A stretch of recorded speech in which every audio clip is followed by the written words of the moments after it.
네, 안녕하십니까? 손해평가사 박승입니다.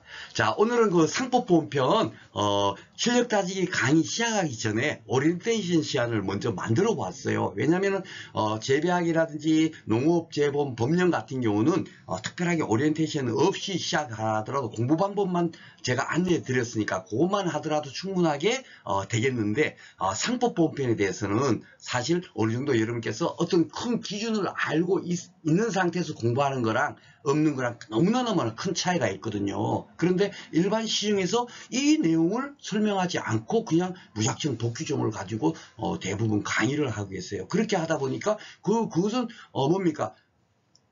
진짜 우리가 활용할 수 있는 지식이 안 되는 겁니다. 진짜로 야 복귀점이 이렇게 돼 있는데 이걸 우리가 어떤 식으로 바라봐야 되냐, 어떻게 해석해야 되는가, 그것을 우리가 판단하기 위해서는 큰 줄기 있지 않습니까? 큰 기준을 먼저 우리가 알아야 돼요. 우리가 재배학 공부할 때도 그랬죠. 그쵸? 야, 우리가 단편 지식으로 이렇게 공부하는 게 아니라 큰 줄기를 알고 나니까 파굿이 수학 공식처럼 탁탁탁탁 아기가 맞지 않습니까? 그쵸? 우리가 한 큰 기준, 그것이 보니까 딴 데 가도 재배 기술에 가도 그것과 재배 환경과 접목되어 있고 그런 것들이 많이 느끼셨죠. 특히나 법 같은 경우는 수학 공식보다 더 정확합니다. 0.00001까지도 그런 사항까지도 예견을 해가지고 법 규정을 만든 거거든요. 그러니까 한치의 오차도 있으면 안 되는 거예요. 뭐 한다, 할 수 있다 이렇게 돼 있는 거지. 한다 하고 할 수 있다 하고는 엄청난 큰 차이거든요. 그 의미, 그죠? 그런데 그 의미를 갖고 오늘 얘기하는 것이 아니라 그보다 더 큰 기준을 여러분들이 알고 공부를 해야 되겠다 하는 것 때문에 오리엔테이션 시안을 오늘 마련해 보았습니다.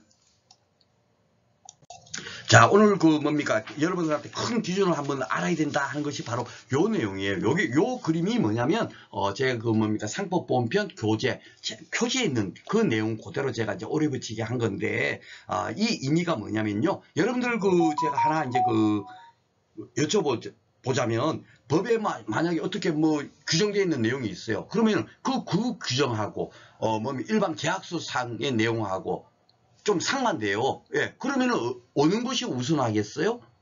법에 그렇게 되어 있으니까 법 규정이 더 우선시 되는 것이 맞을 것 같잖아요. 그죠? 그런데 그렇지 않다는 얘기예요. 왜 그런가 하면, 우리 뭡니까? 우리 현재가 자본주의 사회잖아요. 그죠? 그리고 대부분의 사법들이, 자본주의 체제에서 만들어지다 보니까, 여러분들 고등학교 때 아마 사적 자치의 원칙 많이 들어보셨죠. 그죠? 예, 사적 자치의 원칙. 그 의미가 뭐냐면, 여러분들도 다 아시다시피, 국가가 사인 간의 계약에 대해서는 간섭하지 않는다. 예, 사인 간, 사적 계약에 대해서는 국가 간섭하지 하면 안 돼. 그것이 바로 사적 자치의 원칙이에요. 그러다 보니까 대부분의 사인 간의 계약에 대해서는 국가가 간섭하지 못하게 돼 있는 겁니다. 그런데 그렇게 하다 보니까 어떻게 되죠? 예, 여러 가지 또 문제가 발생하지 않습니까? 그죠? 예, 쉽게 말해서 강자가 약자하고 그 계약을 맺을 때 그냥 불공정한 계약도 할 수 있고 하다 보니까 그런 것까지도 국가가 간섭하지 않다 보니까 이거는 더 큰 문제가 발생한단 말이죠. 그러다 보니까 이런 경우에는 국가가 간섭해야 되겠어 하고 조금 이렇게 지금 변형되어 있는 겁니다. 그렇죠? 예, 그래서 우리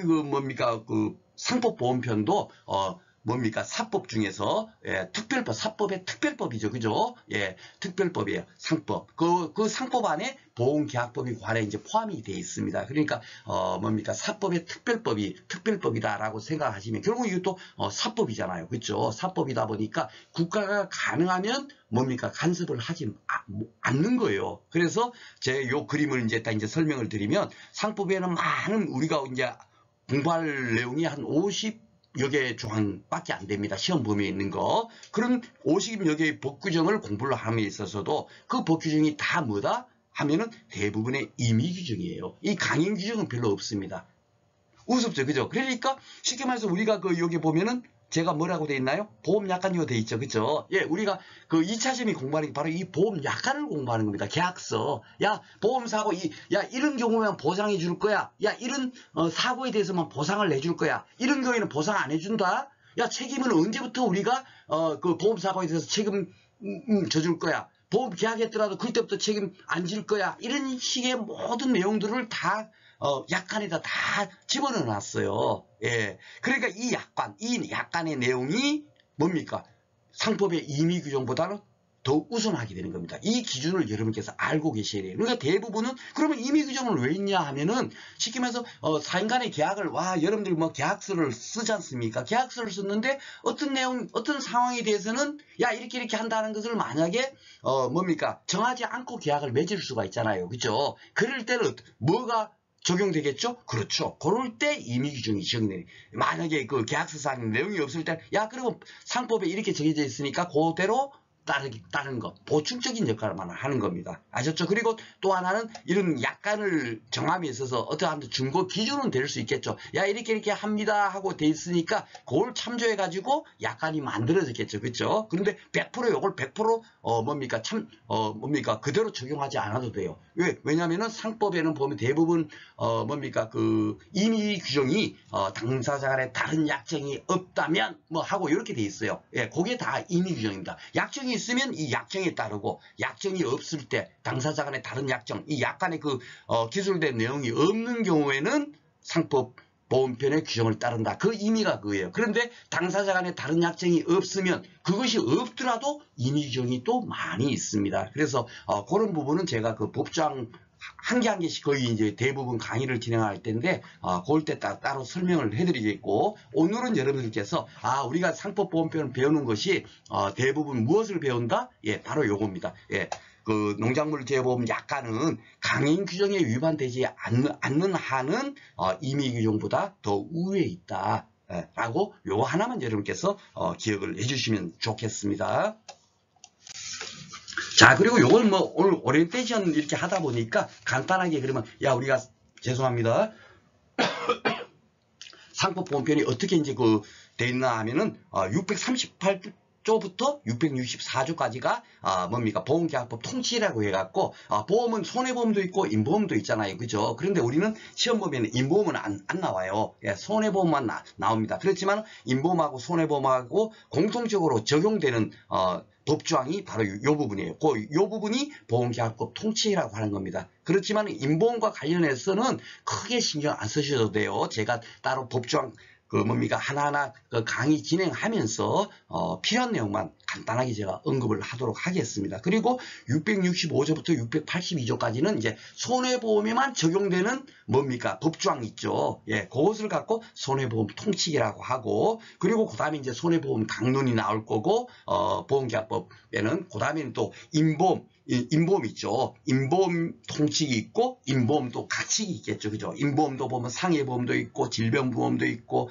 뭐 생명보험도 있고 또 그럴 거 아닙니까? 그 따로따로 다 돼 있는데 그런 부분은 우리 시험보험이 아니니까 논의를 해도 되겠고 손해보험 중에서도 강론에 손해보험만 따져도 자동차보험 여러분들 아시죠? 보증보험, 책임보험, 해상보험 이런 거 또 운송보험 이런 게 다 손해보험이에요. 근데 그 손해보험 중에서도 우리는 시험 범위가 화재보험만 나와요. 왜냐면은 우리 시험이 왜 그런가 하면 농작물 재해보험 있지 않습니까? 농작물 재해보험 자연재해 조수의 화재만 보장해 주거든요. 그래서 화재까지만 공부를 하면 됩니다. 저도 처음에 공부할 때는 그래도 화재까지만 나왔지만 그래도 다른 거 나오지 않을까 싶어서 보증보험, 책임보험, 이 손해보험 강론까지는 공부를 다 했었어요. 그런데 결국은 안 나오더라고요. 그래서 제가 나름대로 이렇게 강의를 진행을 할 때는 여러분들 요런 강의만 들으면 진짜 정말 완벽합니다 할 정도로 그렇게 제가 강의를 진행하니까 강의 내용만 잘 이해를 하시면 여러분들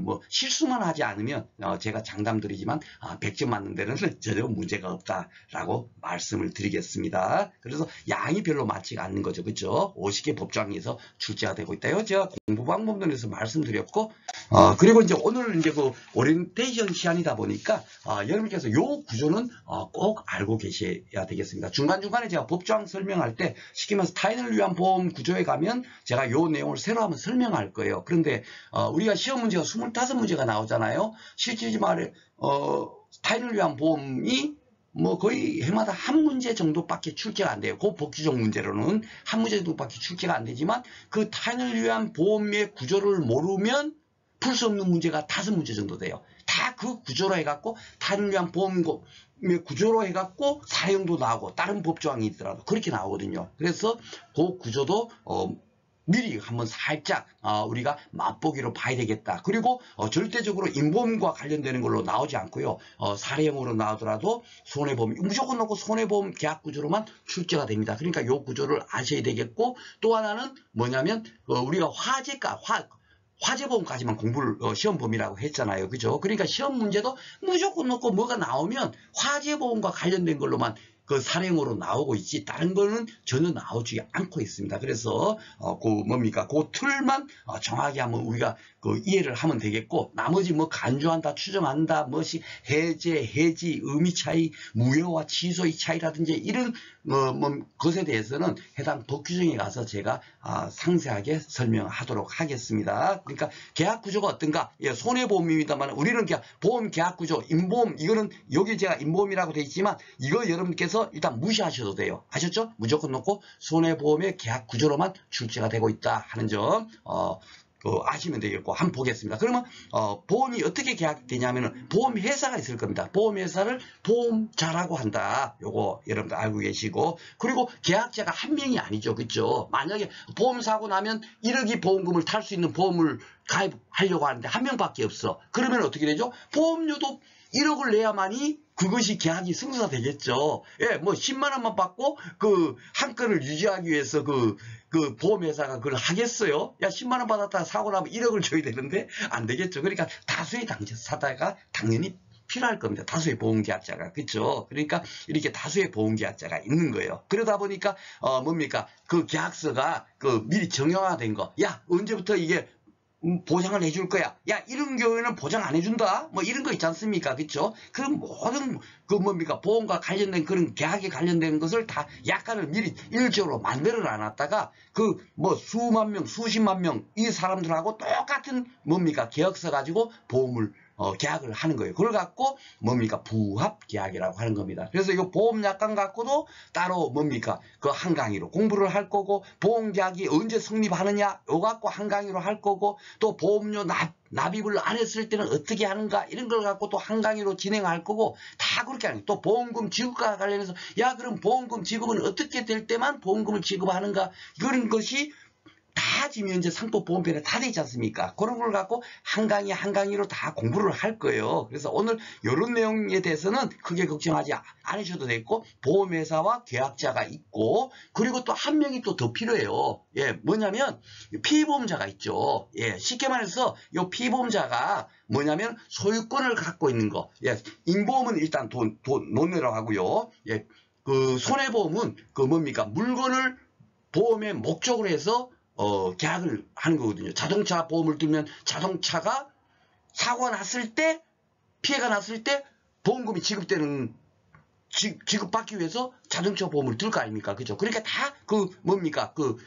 자동차의 소유권자, 그 사람을 피보험자라고 하는 거예요. 그 소유권을 누가 갖고 있느냐? 예, 이런 걸 갖고, 소유권을 갖고 피보험이, 저당권, 이런 거 있지 않습니까? 그런 걸 다, 어떤 권리죠. 그 권리를 갖고 있는 사람이 피보험이 있다라고 하는 거거든요. 피보험이. 예, 요것도 제가 손해보험 통칙이 있지 않습니까? 손해보험 통칙은 이 과목의 보험의 기초론이 다 녹아 있는 거기 때문에 제가 농작물 재보험 공부할 수 있도록 쉽게 공부할 수 있도록 상세하게 설명을 해드릴 거예요. 그러니까 오늘은 가볍게 하여튼 피보험자가 있더라. 예, 그러니까 쉽게 말해서 그 소유권자가 보험 계약하면은 이 피보험자가 보험 계약자가 되는 거예요. 그렇죠? 예, 되는데 소유권 있는 사람 따로 있고 계약하는 사람 따로 있는 경우가 있어요. 어떤 경우냐면 쉽게 말해서 우리가 건물에 임차해서 들어갔다 치면은 근데 내가 임차해서 들어갔는데 만약에 잘못돼 갖고 화재가 나면 어떻게 돼요? 손해난 만큼 건물주한테 보상을 해줘야 될 거 아니에요. 그러니까 그거를 방지하기 위해서 내가 그만치면 어떻게 보상해줘? 건물 잘못되면 수십억이 날아갈 텐데, 그렇죠? 그러니까 화재보험을 가입을 할 겁니다. 그죠? 화재보험 가입할 때 내가 가입하니까 계약자가 되겠죠. 보험회사가 보험자가 될 거고, 그죠? 근데 그 피보험자가 누구냐면 건물주가 피보험자가 되는 거예요. 소유권자니까, 피보험 이익이 있으니까. 그쵸? 예, 그래서 그것이 피보험자입니다. 그래서 피보험자와 계약자가 다른 경우가 타인을 위한 보험이다라고 하는 거예요. 타인을 위한 보험이 제가 한 5문제 정도가 타인을 위한 보험 구조로 문제가 출제가 되고 있어요. 그러니까 바로 그 경우구나. 그러면 자기를 위한 보험, 타인을 위하지 않고 자기를 위한 보험은 뭔가? 그걸 당연한 거, 뭐 90% 이상이 다 자기를 위한 보험이지 않습니까? 계약자하고 피보험자하고 같아요. 손해보험이라 하더라도 같은 경우에는 자기를 위한 보험이라 할 이유가 없죠. 그건 그냥 당연한 거니까 그냥 보험이다 하고 하는 거고, 계약자하고 피보험자하고 다른 경우만 타인을 위한 보험이다라고 그 하나만 여러분께서 기억하시면 되겠습니다. 나중에 이제 그 해당 법 규정에 가면 상세하게 설명드리고 또 기출문제 풀면서 또 다시 또 설명드리고 하니까 오늘은 이런 것 정도는 다른 건 몰라도 이런 것 정도는 꼭 기억하고 계시라는 의미에서 제가 요거 한번 설명을 드렸습니다. 너무너무 중요한 얘기예요. 아마 그래서 요거 10회 문제도 요 구조를 갖고 1번 문제로 나왔는데 뭐 다들 그 쉽게 풀 수가 있었을 겁니다. 그리고 제가 이제 상법보험편 강의를 8회 때부터 이렇게 했는데 실질적으로 뭡니까 문제가 너무 사실 난이도가 쉽게 나오다 보니까 뭡니까 다들 공부를 막 이렇게 자세히 하려고 하지를 않아요. 그냥 아주 그냥 막 간단하게 법조항만 대충 눈으로 스캔해 갖고 가도 시험 문제를 풀 수 있을 정도로 쉽게 나오다 보니까 굉장히 이렇게 뭔가 공부를 안 하려고 하고 그러다 보니까 저도 많이 이제 의욕도 상실하고 했지만은 제가 이제 카페를 만들어서 처음으로 이제 강의를 이제 1차 강의를 처음 이제 준비하고 있는데 적어도 내 강의를 들어서 듣는 분들만큼은 1차 시험만이 아니라 2차 시험도 당연하게 그에 합격할 수 있도록 미리 1차 시험 공부할 때 2차 시험 공부에 필요한 지식을 미리 같이 여기에 녹여가지고 강의를 진행을 해야 되겠다. 그것이 제가 초심의 마음이었거든요. 8회 처음 강의할 때. 근데 그것이 참 안 되고 또 제가 무료로 강의하고 하다 보니까 스스로도 막 그것이 조금 의욕이 상실이 많이 됐었어요. 그러다가 많은 분들께서 그래도 제 강의 들어보니까 너무너무 도움이 된다. 너무 열정적이다. 진짜 진심이 느껴진다. 이런 분들이 많이 응원해 주시고 해가지고 지금 카페도 갖게 되고 많은 분들이 또 이렇게 또 응원도 해주시고 이러니까 그래 내 조심의 마음 잃지 말고 1차 강의 때도 진짜 정말 여러분들한테 필요한 거 제 재배학 강의 여러분께서 보신 분들도 계시겠지만 정말 필요 없는 내용은 과감하게 이까지 공부하다 보면 도리어 중요한 걸 혼선이 올 수 있으니까 이런 것까지는 공부 안 하셔도 됩니다. 제가 도리어 공부량을 줄여주는 강의를 해요. 그렇죠? 그러니까 이 상법본편도 마찬가지고 농업재범 법령도 마찬가지지만 필요한 부분이라면 당연하게 우리가 공부를 하고 필요 없는 부분이라면은 과감하게 도려내는 그렇게 강의를 진행을 할 거예요. 그런데 지금 최근의 흐름이 어떤가 하면 시험 난이도가 조금씩 지금 이제 올라가고 있어요. 10회만 하더라도 1차 시험이 어떠냐면 한 10% 정도 합격률이 내려갔습니다. 내려가 있는 상태고요. 2차 시험 같은 경우는 10%에서 5% 정도로 도리어 내려간 상태예요. 그래서 지금 계속 합격자 수를 줄이려고 하고 있기 때문에 여러분들께서 11회는 그러면 어떻게 될 건가? 제 나름대로 유추해 봐 보니까 당연하게 10회 시험 문제 제가 상법본편 공부 방법을 안내 드렸죠. 거기서 보면 예전과 다르게 현재 문제가 출제되고 있다는 것이 딱 제가 그걸 안내를 드렸어요. 그죠? 그래서 그런 부분도 다 포함시켜 갖고 조금 더 그런 문제도 나오면 충분히 적응할 수 있도록 일단은 이번에 실력 따지기 강의를 진행을 할 거예요. 그 내용이 바로 이런 겁니다. 이런 부분까지도 다 이렇게 포함시켜서 강의를 준비하겠다 하는 거고요. 그리고 제가 교재에 보면은 손해사정사 보험계약법 문제 중에서 우리 시험 범위에 들어가 있는 법규정과 관련되는 문제를 따로 뽑아가지고 법규정 순서대로 제가 따로 이렇게 교재에다 편집해 놨어요. 그거는 뭐냐면 정말 아마 공인중개사님들은 좀 아마 딱 납득이 될 겁니다. 대망 보시면 사실 중개사 시험만 하더라도 민법 같은 거의 8페이지로 나오고 있거든요. 공부를 대충 해갖고는 사실 이거 뭐야 하고 지문을 읽는 데만 해도 아마 1분 넘게 걸릴 정도로 굉장히 지문도 길고 굉장히 심도가 굉장히 높아요. 그런데 그런 분들께서 만약에 우리 시험 뭐 보면 뭐 이렇게 쉬워하고 쉽게 풀 수가 있습니다. 그러다 보니까 사실 사정사 문제 정도까지는 아니더라도 분명히 11회 시험에서는 분명히 변화의 폭이 있을 거다. 저는 항상 그런 예측을 합니다. 그리고 항상 무조건 아무 생각 없이 야 이게 나왔으니까 공부하세요 이런 거 아닌 거 아시죠? 제 강의는. 그래서 11회 때는 분명히 변화 폭이 있을 거다 해가지고 손해 사정사 문제는 제가 마무리 특강 해갖고 시험 전에 제가 요 실력 따지기에서 강의를 다 들었기 때문에 그 강의 들어보면 진짜 그 내용 그대로 그 내용만 큰 틀만 알면 야 사정사 문제도 쉽게 풀리냐는 것을 다 여러분께서 느낄 수 있을 거예요. 예, 비록 교재는 100페이지밖에 안 됩니다만은 사정사 문제도 거의 다 풀 수 있을 정도 그 내용이 다 함축돼 있어요. 예, 그래서 그런 부분은 제가 마무리 특강 때 따로 이렇게 강의를 진행할 계획입니다. 조금 제가 3점포로 빠졌네요. 얘기하다 보니까 그죠?